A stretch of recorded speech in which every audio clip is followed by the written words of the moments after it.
Praise the Lord. आप सबको जय मसीह की। हम प्रभु यीशु का धन्यवाद करते हैं कि खुदावन ने फिर आप सबके बीच में हमें ये मौका दिया है कि हम आप सबके लिए प्रार्थना करें और कुछ वचनों को आप तक शेयर करें। तो हम आज का जो वचन पढ़ेंगे पहला कुरिन्थियों उसकी दूसरी आयत का 6 और 7, और आज का जो टॉपिक होगा परमेश्वर का ज्ञान। तो आइए इस वचन को कोई पढ़ेगा। फिर भी सिद्ध लोगों में हम ज्ञान सुनते हैं, परंतु इस संसार का और इस संसार के नाश होने वाले हकीमों का ज्ञान नहीं, परंतु हम परमेश्वर का वह गुप्त ज्ञान भेद की रीति पर बताते हैं, जिसे परमेश्वर ने संतान से हमारी महिमा के लिए ठहराया। हालेलुया। तो प्रभु को धन्यवाद करते हैं क्योंकि यहाँ वचन बता रही है। अगर हम दूसरे में देखेंगे, क्योंकि मैंने ये ठान लिया था कि तुम्हारे बीच में यीशु मसीह बनना क्रूस पर चढ़ाए हुए मसीह को छोड़ और किसी बात को ना जानूं। तो पौलुस हमें इस प्रकार से लिख रहा है वचन में कि मैं क्रूस पर चढ़ाए हुए मसीह को छोड़ मैं किसी को ना जानूं। हालेलुया। और 3 में देखेंगे, और मैं निर्बलता और भय के साथ और बहुत ही थरथराता हुआ तुम्हारे साथ रहा। हालेलुया। अगर 5 में देखेंगे, इसलिए कि मैं तुम्हारे विश्वास मनुष्य के ज्ञान पर नहीं परंतु परमेश्वर की सामर्थ्य पर निर्भर हो। हालेलुया। तो पौलुस हमें इस वचन में यही लिखा है कि हमारा जो विश्वास है वो मनुष्यों के ज्ञान पर नहीं परंतु परमेश्वर की सामर्थ्य पर निर्भर हो। हालेलुया। बहुत सारे लोग हैं जो मनुष्यों की बातों में आ जाते हैं और उनकी बातों पर निर्भर हो जाते हैं, और जहाँ हमें वचन बता रही है कि हमें परमेश्वर के वचन पर निर्भर हो। हालेलुया।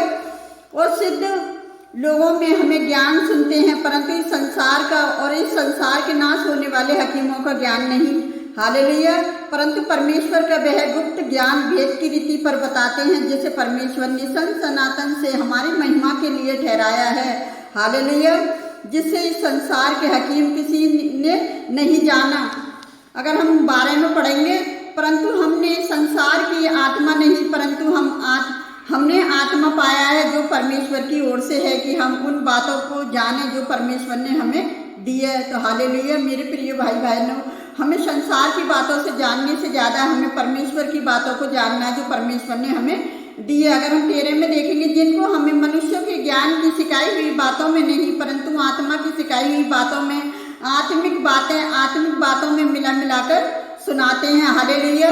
जो परमेश्वर ने अपने लोगों को आत्मिक बातें दी हैं, तो वो आत्मिक बातों में से मिलाकर लोगों को सुनाते हैं। हालेलुया। परंतु शारीरिक मनुष्य परमेश्वर की आत्मा की बातें ग्रहण नहीं करता है, क्योंकि उसकी दृष्टि में मूर्खता की बातें हैं और न वह उन्हें जान सकता है, क्योंकि उसकी जांच आत्मिक रीति से होती है। जो परमेश्वर पर विश्वास रखते हैं, जो परमेश्वर की बातें बोलते हैं, उनकी की जो बातें हैं वो आत्मिक बातों से होती हैं।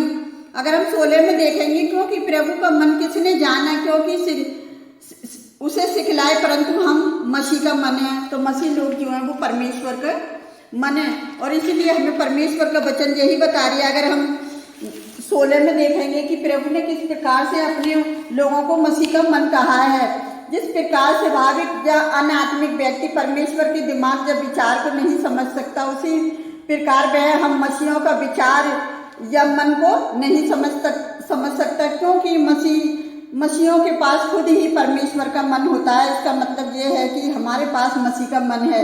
कितनी अद्भुत और सत्य है, क्योंकि हमारे पास मसीह का मन है, इसलिए हम उसका उपयोग करने का प्रयास करें। क्योंकि मैं सारे मसीह भाई बहनों से यही कहना चाहती हूँ कि मेरे मसीह भाई बहनों, हम परमेश्वर का जो यीशु मसीह का मन है, और यीशु मसीह के मन को कौन जान सकता है? इस संसार के लोग कभी भी नहीं जान सकते, क्योंकि परमेश्वर, यहाँ पौलुस ने हमें इसी प्रकार से इस वचन में बताया है कि आज हम देखेंगे, जब मसीह संसार में आया तभी परमेश्वर का ज्ञान पूरी तरह प्रकट हुआ, या रहस्य को प्रकट किया गया था। अब हम परमेश्वर का ज्ञान छुपा हुआ नहीं, लेकिन परमेश्वर के ज्ञान को प्रकट किए जाने के बावजूद भी अधिकांश लोग उसे समझने में असामर्थ है। उन्होंने मसीह को अस्वीकार कर दिया, क्योंकि उनकी आत्मिक आंखें अंधी थी। विशेष तौर पर इस संसार के शासक हकीम अंधे थे। परमेश्वर की महिमा मसीह को क्रूस पर नहीं चढ़ाते। इस संसार के शासक यहूदी अगुआ और रोमी हकीम थे, जिन्होंने सचमुच मसीह के प्राण लिए थे, परंतु शासकों में दुष्ट आत्माओं की शक्तियाँ भी शामिल थी। जोशी अगर 6 के बारे में शैतान की शक्तियाँ भी शामिल थी, क्योंकि जिन लोगों ने मसीह को क्रूस पर चढ़ाए हुए वैसे ही शैतान के अधीन थे। उन्होंने अपने काम अकेले नहीं करा, उनके साथ क्या था? दुष्ट कार्य अकेले नहीं किया था, उनके साथ पता है क्या थी? जो संसार की दुष्ट आत्मा थी वो उनके साथ थी। परमेश्वर ने उसे अपने ज्ञान और शुभ समाचार को अपने पवित्र आत्मा के द्वारा हमारे लिए प्रकट कर दिया कि पवित्र आत्मा परमेश्वर की गहरी बातों को जांचता है। तो क्योंकि पवित्र आत्मा परमेश्वर का खुद का आत्मा है, पवित्र आत्मा से कभी कोई बात छिपी नहीं है। तो पौलुस हमें इस वचन में यही बता दिया है कि शुभ समाचार जो परमेश्वर का ज्ञान है, जिसे उसने हमारी महिमा के लिए निर्धारित किया है कि मसीह परमेश्वर के ज्ञान की देहरूपी है। खुद मसीह को परमेश्वर का ज्ञान कहा जा सकता है। हालेलुया। हम मसीह के द्वारा पहले अर्थात संसार की सृष्टि से पहले ही हमें महासुक्ति करने का फैसला कर लिया था। हमें परमेश्वर ने पहले से ही माँ के गर्भ में से ही परमेश्वर ने हमें रचा था। और परमेश्वर महान है जो हमारे लिए इतने अद्भुत काम करने के लिए, अपने मसीह भाई बहनों के लिए इतना अद्भुत कार्य करता है। उसके लिए भी हम प्रभु का धन्यवाद करते हैं कि आज के सुंदर वचन के लिए परमेश्वर महान है। और उसकी महिमा के लिए हमें हर मसीह भाई बहनों को कभी भी हमें शुभ समाचार सुनाने से डरना नहीं है, क्योंकि तुम्हारी विषय में अपने परमेश्वर यहोवा का मैं धन्यवाद करता हूँ, इसलिए कि परमेश्वर को यह अनुग्रह तुम पर मसीह यीशु में हुआ है। हालेलुया। और तुम हर बात में, सारे वचन और सारे ज्ञान में धनी किए जाओ। और हमारे मसीह लोगों में ये गवाही पक्की निकले, यहाँ तक कि किसी भी वरदान में तुम्हें किसी बात की कोई घटी ना हो। तुम प्रभु यीशु मसीह के प्रकट होने की बाट जोते हो, और परमेश्वर महान है, वो तुम्हें दृढ़ भी करेगा और तुम्हें वो इतना मजबूत करेगा कि तुम परमेश्वर की जो बाट जोते हो और यीशु मसीह के दिन में निर्दोष ठहरो। और परमेश्वर सच्चा है जिसे तुमने अपने पुत्र और प्रभु यीशु मसीह की संगति में बुलाया है। तो हम मेरे मसीह भाई बहनों, हम जो भी हैं, हम ऐसा नहीं है कि हम अपने आप से प्रभु यीशु मसीह की संगति में गए हैं। प्रभु ने हमें खुद बुलाया, खुद चुना है कि हम प्रभु यीशु मसीह का शुभ समाचार प्रचार करें। तो जितने भी मसीह भाई बहन हैं जो प्रचार कर रहे हैं, वो परमेश्वर के डर और भय में प्रचार करें और प्रभु के शुभ समाचार को आगे तक पहुंचाएं। तो मैं आप सबके लिए परमेश्वर का धन्यवाद करती हूँ कि आप सब हमारे बीच में इस वचन को ग्रहण किया है, उसके लिए भी मैं धन्यवाद करती हूँ। तो आइए मैं आप सबके लिए प्रार्थना करती हूँ, आप भी हमारे साथ मिलकर प्रार्थना करें। हालेलुया। धन्यवाद करते हैं मेरे यहोवा परमेश्वर की, आपने जो हमें सुंदर समय दिया। खुदावन, आप हमारे जीवते पिता है, जो जीवता वचन लोगों तक आप हमें देने का मौका देते हैं पिताजी। उस बड़ी दया के लिए, उस अनुग्रह के लिए भी मैं आपका धन्यवाद करती हूँ प्यारी यहोवा परमेश्वर। जितने लोग आत्मिक भोजन के भूखे हैं पिताजी, अपना आत्मिक भोजन उन्हें खिला प्यारी यहोवा परमेश्वर। जितने लोग तेरे आत्मिक जल के प्यासे हैं पिताजी, उन्हें आत्मिक जल पिला प्यारी यहोवा परमेश्वर। कि तेरे नाम को महिमा मिले, तेरे नाम को आदर मिले प्यारे यहोवा परमेश्वर। मैं आज उन लोगों के लिए भी प्रार्थना करती हूँ जितने लोग तेरे वचन को ग्रहण करते हैं, सुनते हैं पिता। ये वचन उनके जीवन में सौगुना फलवंत हो प्यारे यहोवा परमेश्वर, कि वो दूसरों तक भी वचनों को पहुंचा सके प्यारे यहोवा परमेश्वर। वो मनुष्यों के ज्ञान पर निर्भर ना हो प्यारे यहोवा परमेश्वर, वो आपके ज्ञान पर निर्भर हो मेरे यहोवा परमेश्वर। वो मनुष्यों की सामर्थ्य पर निर्भर ना हो पिता, वो आपकी सामर्थ्य पर निर्भर हो मेरे यहोवा परमेश्वर। आप अपने मसीह भाई बहनों को ऐसी ही शक्ति सामर्थ्य दें कि पिता वो आप पर निर्भर होकर आपके शुभ समाचार को सुना सके मेरे यहोवा परमेश्वर। में हर एक जाति के लोगों के लिए प्रार्थना करती, जितने लोग आपके वचन को ग्रहण करते हैं पिता।